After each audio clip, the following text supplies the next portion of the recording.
Hey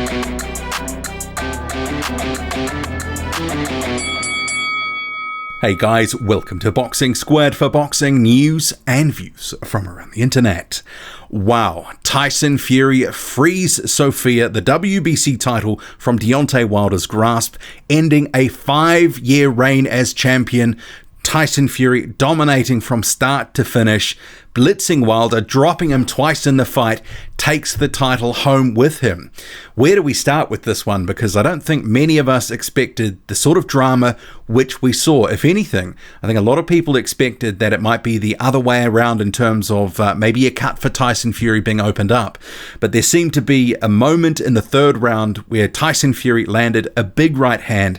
It hit Wilder's left ear, and it seemed to just take his equilibrium from him. From that point on, Deontay Wilder looked like a drunken sailor. His legs were really gone. He was fighting on instinct, and he was getting peppered by Tyson Fury, who was really going after him at that point. Sort of the technical stuff mostly out the window, going after Wilder, and he drops him again in the 5th round, and it really was a good shot to the body, to the breadbasket. Wilder on his unsteady legs just couldn't take it, and he was down. And he also took a couple of other spills throughout the fight, but they were ruled slips, and Fury actually had a point deducted in that same 5th round for holding, I believe. I wasn't quite sure what Kenny Baylor said, but Deontay Wilder didn't look good in there. And after the fight, so we'll get to this first before getting to some other issues, he said no excuses, but then he went on to immediately say that he had some sort of leg injury heading into the fight.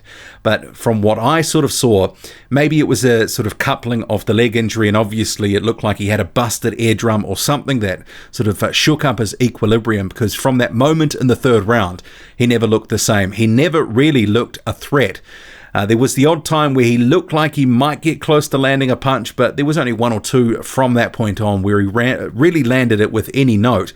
But Tyson Fury, his strategy of power, coming forward, it paid off. Right from the get-go, he was coming forward, putting pressure on Deontay Wilder, and he was managing the range quite well early on, throwing feints. There was, foot feints, head feints, a lot of head movement, slipping and sliding, but he was putting Deontay Wilder under pressure, which you could tell Wilder didn't necessarily like.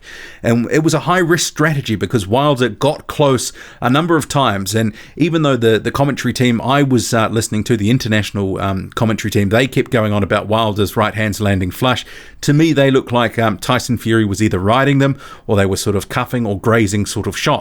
I don't think Wilder was able to completely hit the target the way that he normally does. And obviously for Fury that was a benefit, because that probably would have hurt and maybe changed the course of the fight.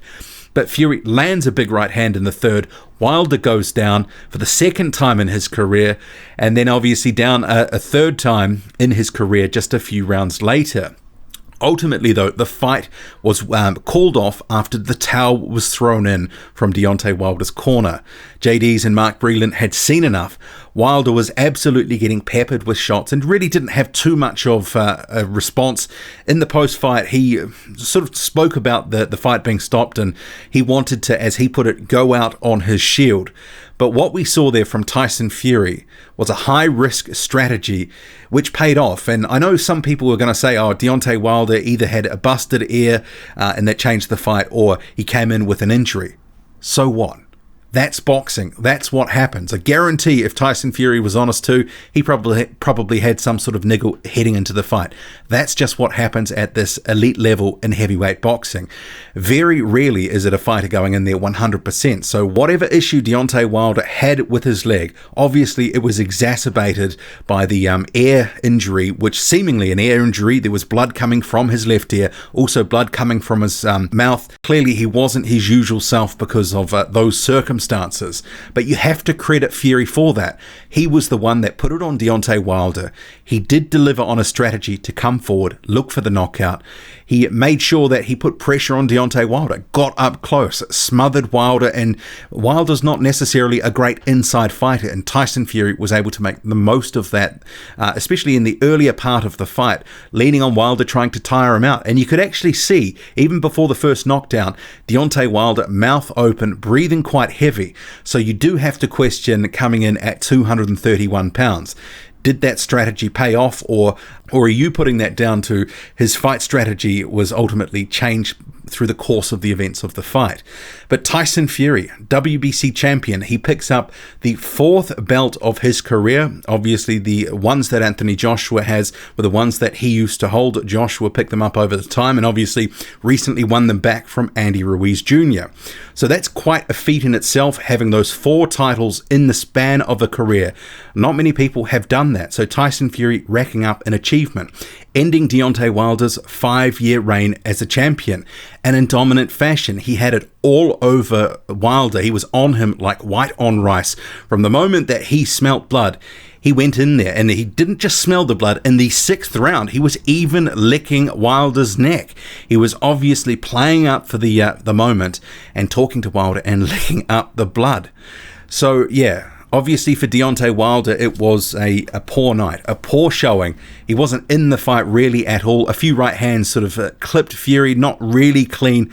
But apart from that, it was all Tyson Fury all night. In my prediction, I said that I thought Deontay Wilder would get the knockout on the balance of probabilities. But if you saw my 10 things video, I said if Fury was to win this fight, he actually had to do something different in terms of the looks that he gave Wilder, because if he did the same things from the first fight, Deontay Wilder would catch on and clock on to him at some point. But Fury did completely mix it up. And in hindsight, the change of trainer, and this is always sort of, 20/20 vision in hindsight, it's paid off. Clearly, they showed Deontay Wilder and gave him something that he wasn't prepared for. And that's why Tyson Fury was able to land some of the work that he did. You could see early on Deontay Wilder getting shook up by some of those punches. And obviously the right hand, which led to the knockdown, it was a big punch. Later on, he got a good shot to the stomach, dropped him as well. But yeah, Deontay Wilder didn't look his usual self, but hey, that is boxing. And if Fury's cuts had have opened up, which they didn't, and that was a big question ahead of the fight, I'm sure people would have been saying, well, that was a risk that they took going in there, knowing that he had those freshly healed cuts. So Fury, with his aggressive strategy, coming forward, letting his hands go, and he did. He wasn't shy about doing that. He didn't really respect Deontay Wilder's boxing, but he was still, looking out for the power shots, and for the most part was able to avoid them. And Fury of Deontay Wilder after the fight said he showed the heart of a champion. Wilder will be a champion again, but he said the king has returned. And then he actually went on to do a couple of little ditties in the ring there. He serenaded his wife. He sung Bye Bye Miss American Pie as well. There was 2 or 3 songs in there. But Wilder said, yeah, the best man won. He wished he could go out on his shield. He said there was something wrong with his leg coming in. Didn't expand on that, but then went on to say no excuses. But he gave an excuse in part.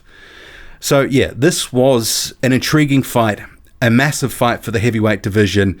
And I got to be honest, I wouldn't mind seeing it again. We always knew if there was a loss to Deontay Wilder, he's more than likely going to take the rematch. They both had rematch clauses. It was a 2-way rematch clause.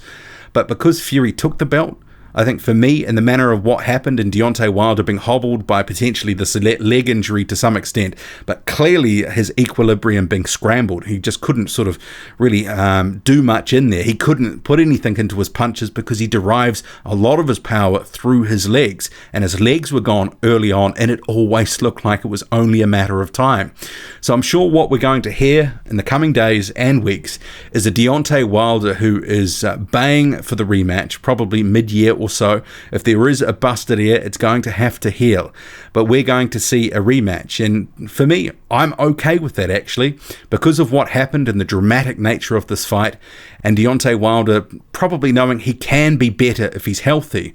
I think there's some intrigue there for me. I wouldn't mind seeing it. For some, I've already seen on Twitter, they think that they should part ways.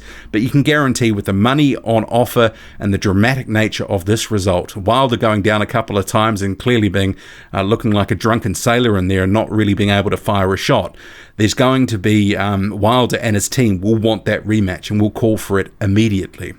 And for Fury, well, he celebrates. He is the WBC champion. Sophia has been freed after 5 years of being in Deontay Wilder's closet. So Fury gets the WBC belt, and he claims a 4th belt, a major heavyweight title in his career. And I doubted him ahead of this fight. I said I thought Deontay Wilder would win. I thought it was a pretty close fight, hard to pick. So it's hard to bet against and pick against Fury, that's for sure. He proved me wrong and a lot of people. And he followed through on what he said he was going to do. And given Fury changes what he says most days, I don't think a lot of people thought he would go in there with that high-risk strategy. But he did. It worked. It paid off. Well done, Tyson Fury. Drop a comment, loud and often. Hit like, hit subscribe. Follow me on Twitter, boxing_squared. I'm out.